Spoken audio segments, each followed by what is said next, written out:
Ducked off low key, yeah, you know me. Kickin' with Tyree, hit it 3 like Kyrie. So, my guest today is an animator and filmmaker who has put in Tunisian animation on the map. His work blends surrealism, social reality, and heart. In his latest short, The Bird's Placebo, is part of Sundance's animated shorts program. Please welcome Rami Jarboui, right? Is that how you Yeah, pronounce Rami it? Jarboui. Yeah, yeah, Okay. yeah, All right. First, I want to congratulate you on, getting your animated short into Sundance. That's a big achievement. Can you just briefly introduce yourself and your journey as a filmmaker? yeah. Hello, everyone. Thank you, Tyree, for having me here. It's such an honor. My name is Rami Jarboui. I'm a Tunisian filmmaker. Uh, I've started a few years ago with a short film. It's called Soup, uh, which was shot on a phone. That was my starting point, and from that point, I won the first award in the Mobile Film Festival in Paris, which they gave me access to then production and doing another film. And then I got introduced to my producers on this film, Sarah Ben Hassan and Miriam Jober. Miriam Jober, which is also actually an Oscar-nominated director, Tunisian director. She studied in the US. She made Brotherhood. This short film was nominated on the Oscars. She kind of took me under her wing, and with Sarah, and since then we've been working. This is our second short film together, and the journey was quite so long because I do both. I do documentaries, live actions, and animation. And this film in particular, like, took a lot of time because. In Africa in general, we're not used to work with this kind of techniques, lots, and it takes a lot of resource. It's not easy for us to have this kind of resource to make this kind of film. Especially in our case, this time we did, like, this is a mixed technique. There is the rotoscopy and 3D and 2D, Mm. and it was very important for us, especially for with my producer Sarah Ben Hassan. We insisted that the animation team should be Tunisian, despite we had a lot of offers. Like, the script was a lot of people want to go and co-produce with us and do the post-production, like in other countries. But I said, like, if I'm a director of an animated film and the people working on the animation are not Tunisian, it's not really Mm. it's not like live action. Live action, you can bring, like, one or two from other, like. But in animation, it's very important to show the skills of what your country can offer in that film. So everyone worked on the film was from here, and I get introduced to this amazing team, and now we're here. Now we are Sundance, so it's I think it's a dream come true. Yeah, that's beautiful, man. And what inspired you to make a story about a young man in a wheelchair dreaming about crossing the Mediterranean? Yeah, actually, I know a lot of people are familiar that we had the revolution, like, in 2011, and since then, like, we felt like we didn't achieve what we wanted, and the country felt like we kind of been stuck. Mhm. And that young men represent, like, this generation of young people who are part of this world and who have a lot of capabilities and wanting to achieve great things in their life, and they kind of feel like stuck, and they are dreaming of this idea of freedom, and I think the idea of taking a young man that symbolize all of that, and that wheelchair is part of it. But on top of that, it's the story is inspired also by a young man that I met in, like, 8 years ago, and this man actually was shot in the leg, uh, and during the Tunisian Revolution, and they had to operate him in France, and then he came back on a wheelchair, and yeah, his life and his family situation was a little bit horrible, so he, like, really paid with his legs for that revolution, and then, you know nothing really like came up for him, and things didn't get better for him. So it's kind of that feeling of all our people who went to the street to demand freedom and better opportunities, and then only to become more stuck. So it's more a reflection on also on the current situation. Yeah. Okay. With that, your film is set in a Tunisian neighborhood. How did you already said that you set the tone to try to make sure you had Tunisian animators. How did you set the tone to portraying this neighborhood authentically? Yeah, actually, the neighborhood is based on a real neighborhood. It's called Hmm. in Sujumi, the place where we have a lake Hmm. with those birds and everything. And I wanted like to represent this neighborhood of the people, like where the real Tunisian live, not the postal card kind of. You want to represent Hmm. the real people of your neighborhood. And it's kind of took out from there. So we chose that, but we show a lot of neighborhood in Tunis. We show also the main street, Hmm. and it's been amazing to see places that you have known all your life, but in animated version. It's always nice to see. I think that's also spoke up a lot with people, and yeah, it was more like I wanted to even if it's animation, it have to be authentic because for me it's a very emotional film, and the authenticity of places of people have to be there. And for Hmm. me, my first audience is always the Tunisians who know that if they feel that it's real, it will speak to the world. Yeah, Okay. yeah, I definitely understand that because I make comic books and animations as well. And I'm from Milwaukee, so they're all set in Milwaukee. So, and it's almost like an intergalactic thing, but the main base of everything is in Milwaukee. So I try to make sure that it's authentically portrayed by the way they look, the way they dress, the way the city looks in the winter and stuff like that. So I definitely understand where you're coming from to make sure, especially like the feeling of seeing it like animated and on screen. I think that's amazing.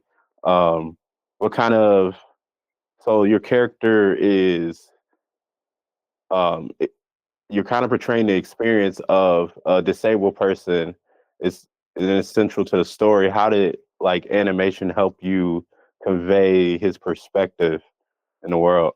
yeah. Uh, why already to the choice of animation? As I told you, I used to do live Mhm. action, and I still do live action films because of the story. It's magic. It's more the kind of this film is more into magical realism. So Mhm. we start from reality, and then we have this element of magic. I was always been fan of the books of Gabriel Garcia Marquez. So this whole of magical realism thing, I think, when you really have this approach with reality, but then you add that little extra of kind of surrealistic stuff, but to make you understand more deeper level of dimension of understanding of the story. Mhm. That's why also I chose animation, and also the choice of rotoscopy is to keep the real emotion of humans. Mm. It doesn't mean that, of course, you can do a whole film, animation film with like I don't know. We watch a lot of films where we read. I remember the film Up, for example. The Yeah. character in 3D, but you cry. So I'm not saying that you Mhm. don't do animation, you don't have that real emotion of characters. But I really wanted that force of real actors portraying the characters. So Mm. that's why we filmed this film. We filmed for a week, like a normal short film, all of it in a studio with the green screen Mm. with all the actors, and then we for 2 years and a half we had these five amazing animators who did redrawing and coloring on top of the frames, and it took us a lot of Uh, frames. It's like I think I lived with this film 5 years. mm. Uh, they had like to paint and draw over 10,000 frames. Add, add, Yeah. add to that the 3D and the animation of the birds, and then the creation of the cities. The film that the birds travel all over the world, so it's Mhm. a lot of hard technical work to put into that. Yeah. Yeah, a lot of people don't understand how much hard work goes into animation and how much time it takes. It could take you, like you said, 2 years to go from filming it as a regular short on the green screen to now having it at Sundance, and 5 years for you as a project. So I definitely understand that. I've sat on projects just because I'm like, I don't even have the budget to make this animation right now, but I can make like a little short of it. But I think that's one of the biggest misconceptions of animation is the amount of time and the amount of resources you need to actually produce a good product. And how did you overcome those obstacles to get this made? Yeah. Actually, we had it's my partner in crime, Lutfi Mahfoud. Lutfi Mahfoud is the artistic director and also co-producer, and he was one of the experts in animation in Tunisia. And we really planned everything, like after the scripts, and we did the storyboard, and we literally followed the storyboard like shot by shot. There is a lot of technical challenges, how to shoot those, how to put this. So we had kind of made we go through and learn at the same time. That process, that Mhm, you learn it through the process. And then we kind of did the main shots of the actors, and we know that what shots we're gonna do on 3D, what we're gonna add later. And mhm, then we divided the work between let's do the rotoscopy, and then we add the setting, the locations, etc. So it's kind of building up. It's kind of Lego. It, mhm, because you literally a lot of elements, and you have to put them together into shape. Because you have the actor yeah, working, an animator working only on the face of the actors, and then you have people working on the locations and creating the cities, and then mhm, you have also the tracking, because like I always wanted also all this camera movement to make the film more dynamic. So also that was mhm, a little bit of challenge. So I think we are also like I'm really proud of the film in its technical achievement also, because for us in Tunisia, or it's I think we have already a good generation of working, because we have already people who work with global companies, like even for mhm. video games, but never on a Tunisian project. So we kind of wanted to also to show the talent of Tunisian animation through Mhm. that. Yeah. Yeah, and give it a central location that you can go see. Like, okay, this is like not a lot of the talent, but some of the talent coming out of your city or your country. And I'm moving off a little bit. What animation kind of inspired you when you were younger? Yeah, I was more into Japanese anime when I was Hmm. younger, and I think one of my big influences is Satoshi Kan. So it was because Satoshi Kan for me, like, I don't know, a lot like Perfect Blue or Paprika, or it was always there is this cinematic language with the animation. It was not just Hmm. because you have this anime, but they have their own language, but also you have this anime cinematic language, and I think Hmm. Satoshi can kind of find the balance between using cinema as a language and using also the traditional anime language. So I was really inspired by him. Also, Richard Linklater, like Waking Life, which Hmm. is a film like Waking Life, like it was really inspiring that it gives you like this. Vision, that this kind of film, that literally you can have all you imagine in a film. Like, there is no limitation. It's like, and there is also no limitation of budget. If you want an elephant flying, you can just add it. So that's for also what drew me. Also, I think the animation, that this liberty, despite maybe we have a lesser budget film than film in the US or wherever, but think that animation gave you that free pass that you can do whatever you want, you know? Mhm. Yeah. I definitely agree with that. Animation is limitless, and sometimes you're able to do so much more with 1 or 2 minutes than you'll be able to do in your live short. And I that's why I gravitated towards animation and comic books, is because I was a filmmaker trying to make stories that I didn't have the budget for. So I had to figure out a way to, still get that action, still get that feeling. And animation was kind of the key for that. And I'm just on the ending questions for you. What do you want audiences to leave with after watching The Burst Placebo? That's a very good question. This film, I wanted to paint the full picture of our relationship with ourselves and to the world. Usually, the stories from the global south, the country where I come from, are usually uni-sided. What it means that we only talk about our part of the problem, but in reality, all of us are connected, and especially right now with what's happening in the world. And I want to show this the concept of freedom in all its dimension, and I want the audience to understand that uh, all our freedom depend from each other.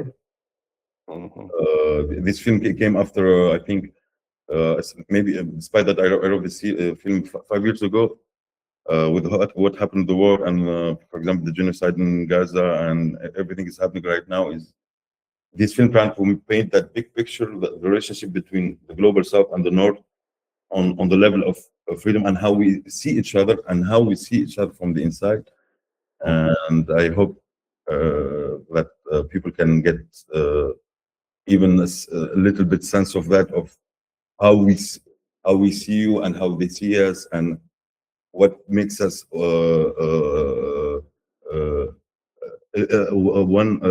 one single species. Like that idea of pure humanism. I think we kind of lost that.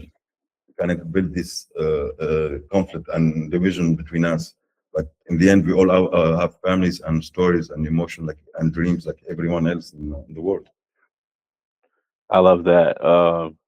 And we're gonna end off on this question. It's Sundance's last year in Park City.